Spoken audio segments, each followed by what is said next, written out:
portion of the assembly are the frame battery mount rods. And those I just find the frame rods, which will be the two smaller rods in this set that has the antenna tube in it.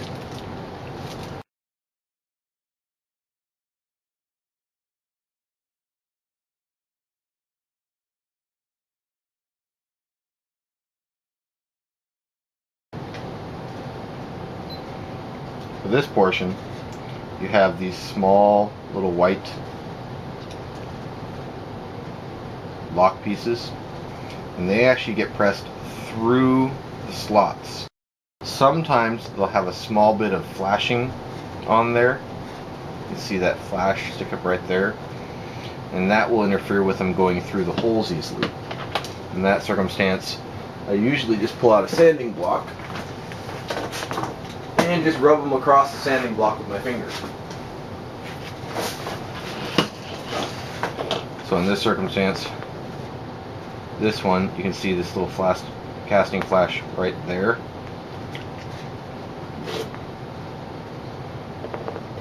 Just take this to the block.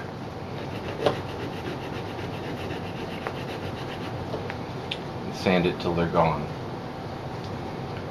You don't want them sanded down too much or they won't friction fit through that block very well, but the nice part is once these press onto the carbon rod, they'll be captured all on their own anyways. I'm going to go ahead and fix up the other ones.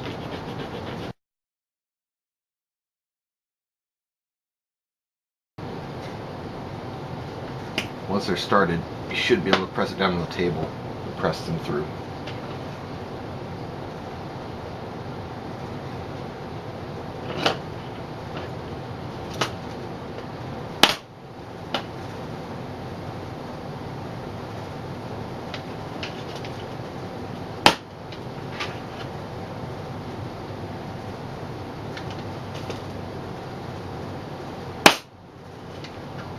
That one I went a little too far, but don't worry about whether they go too far or not. Just press them back to where all of the holes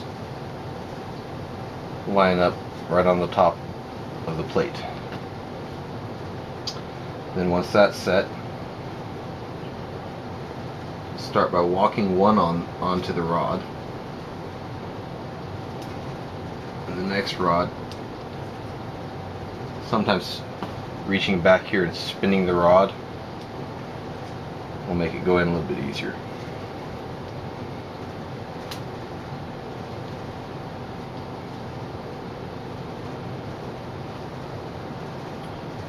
In this circumstance, the carbon rod itself has a little bit of a burr on it, so just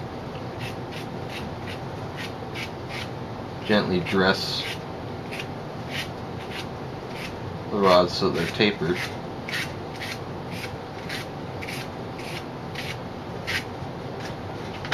But you don't actually want to reduce the diameter of the rod because this plate is a friction fit onto these rods.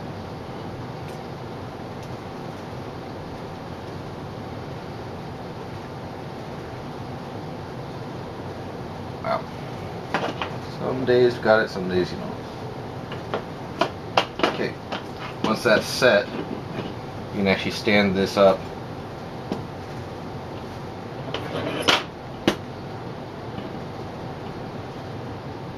press the rods down through until you get to the point where you're set on the next set of holes. You can actually walk and flex these a little bit while everything's still loose in the assembly. Get that lined up with the hole and then just press down on in. Now you can see the rods are actually sticking out just a little bit. You can actually still walk this on just a little bit more. Because the frame isn't assembled right now, you can actually set it against the table. Usually walk them on a little bit farther. Usually like to have them stick out just a little bit. And then the other thing that you can do, see if it'll show up in the other camera, is press the rods into place from the back side against a hard surface, edge of a table. And all of this is still subject to fudge factor later. Be able to take these and adjust them as necessary. Like I said, I don't like to glue them in place right now because I might be moving them around and I might be shifting the CG forward or backwards using the battery mount. The next portion of the manual actually diagrams putting screws into the motor and mounting the motor blocks. I already have a motor that I'm going to be using from another Maxer, so I've already got those mounted. Here's another place where you can save about a gram off the weight of the build by going to aluminum screws. I believe these are M3x6 aluminum screws. And the other thing that you'll be able to notice here is that this motor shaft is hollow. You can actually use an axle hollow shaft to save another gram off the build. This landing gear assembly. Pull out the pieces for the lower landing gear and the long self-tapping screws that go along with. I'm going to put into the little screw bin. And the other piece that we're going to need for this is the lower frame brace. So now this is where it becomes a little bit tricky. Sometimes these fit on here nicely, sometimes they don't. I'm going to take the landing gear and push it into place. In this case it went smoothly. Some cases it doesn't. If you're going to have to wiggle it into place, do not hold it by the upper section, because you'll end up basically wiggling this back and forth until that portion breaks off. So you actually want to grab it by the hole, or by the portion that goes around the landing gear. Also make sure that the front side is going to be the side that doesn't have any of the ball joints. The ball joints in the back are for connecting the tail braces off on the helicopter. If you get them backwards, you're going to have to pull this all back apart and reassemble them again. That's in.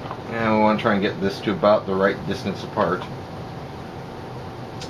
And so my fronts have to move forward a little bit more. And we're in the ballpark. From there, this mounts to the bottom side of the skids, so I go ahead and just start the screws through the carbon first. And on this plate, depending upon whether you're going to be mounting the motor in the front or the back, will determine the orientation of this plate. I happen to know that I'm going to be mounting the motor in the back, which is pretty common with most of our normal size battery packs. So I'm putting the round hole, toward the back side of the landing gear. You actually get these through here. These threads won't actually grab on this section of the landing gear. They'll actually grab into the triangles. So you can actually go ahead and thread these down, knowing that they'll just spin inside the landing gear once you get to the right point. These holes are, the holes in the landing gear are drilled slightly larger than the holes in. Once that's on there, adjust the skids so that the carbon isn't bowed.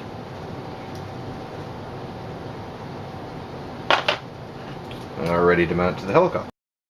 Set the screw tips into their holes, and that pretty much makes sure that you get lined up properly anyway. I only go through and start them all and then come back through and tighten them right afterwards.